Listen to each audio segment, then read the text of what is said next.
Hi everyone, LaManna here in my Cigar Box Guitar Building Workshop. Although we do build more than cigar box guitars. I should say my homemade instrument building workshop. Anyway, my last video that I did about the pearly dots, which you can find also on my channel on YouTube, I got some comments about how messy my shop was. And you know, to think about it, when you're building, that's all you're worried about is building. I have to get back in the habit of cleaning up after myself and not leaving tools laying everywhere. Cleaning up the sawdust, and I really want to talk about the sawdust today. We have some things to do with sawdust that maybe you do, probably you do, but maybe you don't. So I'll give you some ideas on that. And I'd like to show you around my shop with a few different things that I have that anyone else could have too, and they do come in useful. All right, let's take a look around. Okay, the first thing, my cigar boxes of future guitars were just being piled around, laying around, covered with sawdust, getting nicked, getting scratched. So first thing was we have to find a place to put those. Grandma's old food pantry cupboard came in handy for that. And that way I can keep my boxes dust free and out of the way of everything.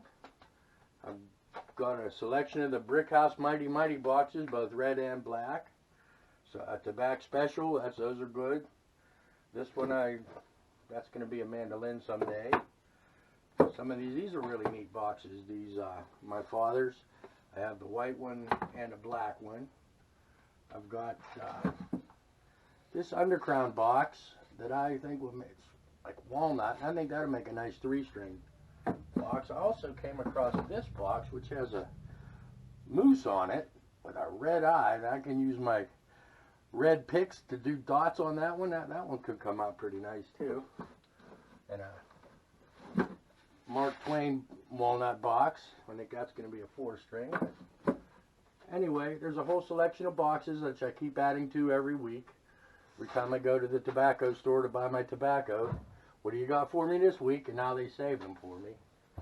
So that's my cigar boxes. And then, okay, now we started on this wall. And I dug out my old bins that I got from the hardware store reset. These were nuts and bolts bins in the store. When they got new ones, they got rid of these, so I got them. And they're very handy for organizing your parts in and different things.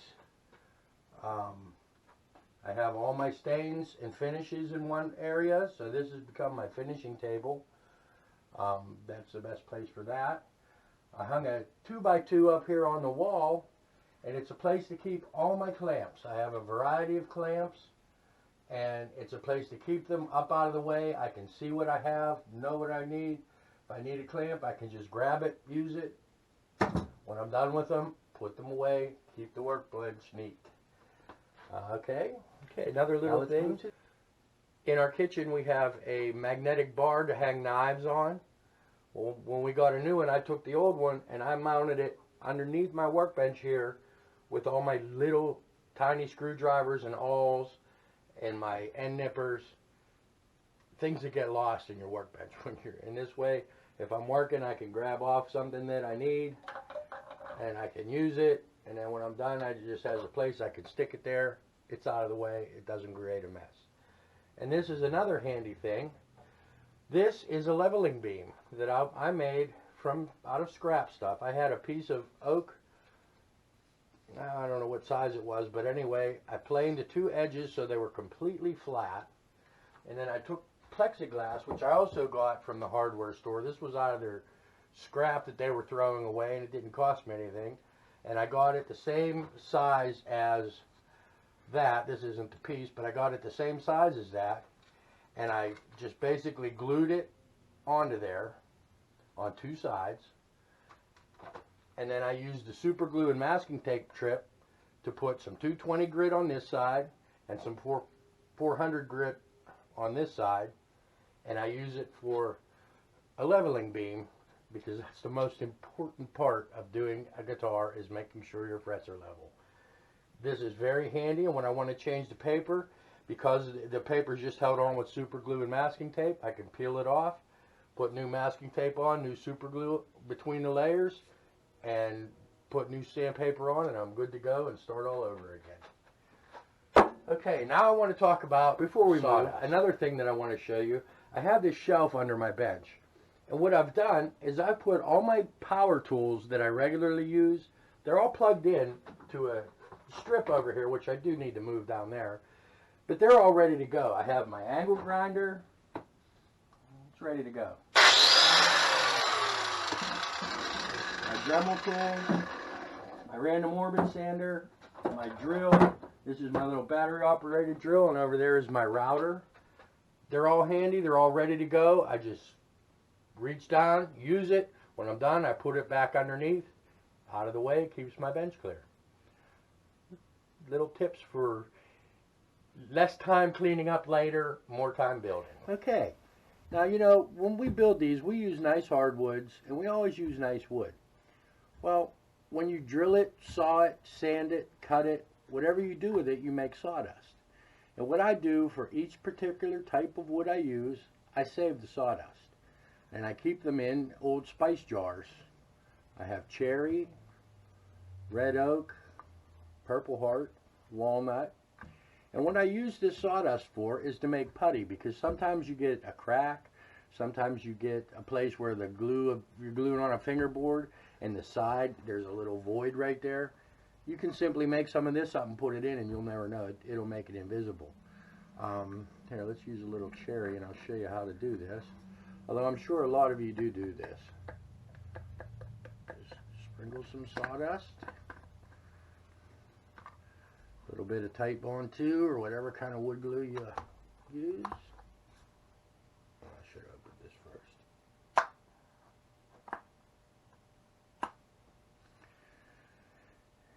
And carefully, so you don't, just add some glue to that, and then you just go adding sawdust and glue till you get your consistency that you want.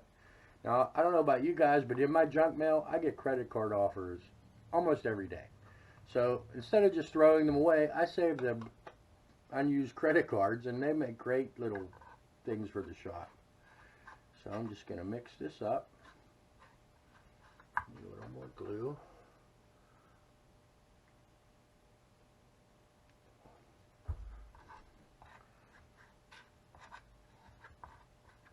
That quick and that easy. Now I have some cherry putty. Now since the wood glue dries clear, the sawdust in the glue gives you the color. And you can spread that onto a crack or a void, and if you let it dry completely before you sand it, it'll be invisible. If you sand it too soon, the glue will turn black, and you'll have a black mark that you can't get rid of. So make sure you let it dry overnight before you use it. But what this is also, you can use this for, if you're making fretless instruments, and I happen to have one right here that I'll show you. This is a lap steel that I've made for my friend Bob for helping me clean my guitar shop. Thank you, Bob.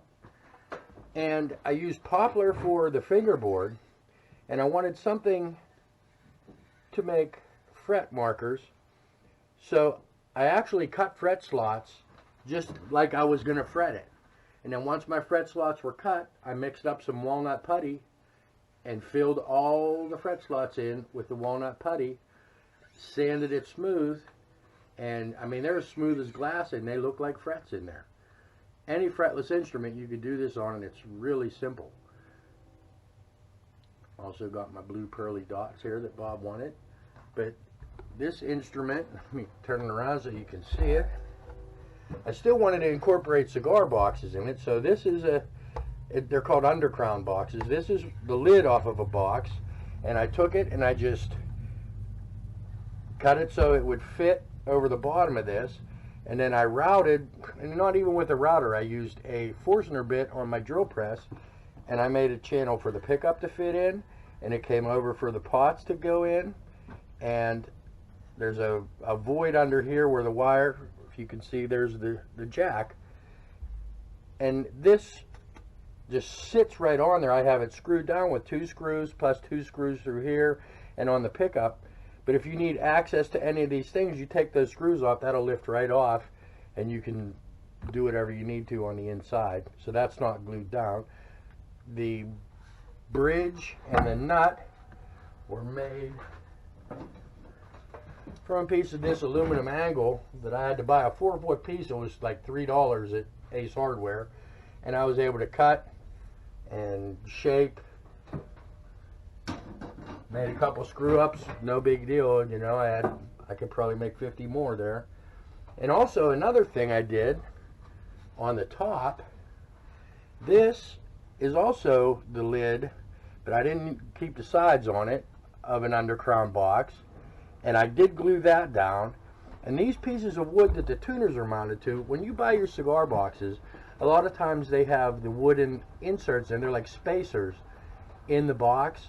Those are fantastic. It's always a bonus to me. It looks something like this. And it's always a bonus to me whenever my boxes have those in them. They make great supports for the corners. You can use them for a lot of things. But what I did was I took one and split it in half. So this is just one, and then I drilled my holes for these 3 aside tuners and put them through that way, so it's easy to tune. I glued and screwed them down onto there, and so far so good. That was a neat way of doing that without having to do, you know, a lot of extra work. But the putty, as you can see, it works really well to show frets. It's a contrasting color. Any kind of artwork you wanted to do, you could do even inlay. If I wanted to take my Dremel and make fancy lines in one color, then fill them in with a different color, the sky's the limit, and I'm sure you guys can come up with a lot of other things that you could do that, use that on. So that's pretty much what I want to show you. I'll give you a little sneak peek of this. Is a bass banjo that I made a long time ago. This is a snare drum, and one of the strings I took off for a different reason, but I'm going to take this neck off of here, and I have a box that it's a wine box. I'm going to mount it on the wine box. The reason I'm doing that is this snare drum weighs about 10 pounds, and after you play this thing for a while, your shoulder hurts, and there's no really way to mount a pickup on it. I was velcroing a Dean Markley sound hole pickup, and mixed results. But this way I can actually mount bass pickups and a real bridge, and it'll be a lot lighter. So that's the next project I'm working on. I'm making that, and I'm making from scratch. I'm making a bass banjo for a customer, a friend. And that's about it for here. We're gonna do a little bit more filming today. I'm gonna introduce you to some of the instruments I have made, maybe do a little playing. So until next time, don't forget to like and subscribe. I would like to thank some people. First of all and foremost, I would like to thank Mike Amato from the Bedford Banjo Shop. Look for him at bedfordbanjoshop.com. The most knowledgeable banjo man you will ever meet, and the nicest guy. Every time I go in there, I learn something new. Also, Ben Giddy Baker, thank you for everything you do for all of us. Shane Spiel also, thank you. And Bob, thank you for helping me clean my shop. All right, till next time, thanks a lot, and we'll see you later. Bye.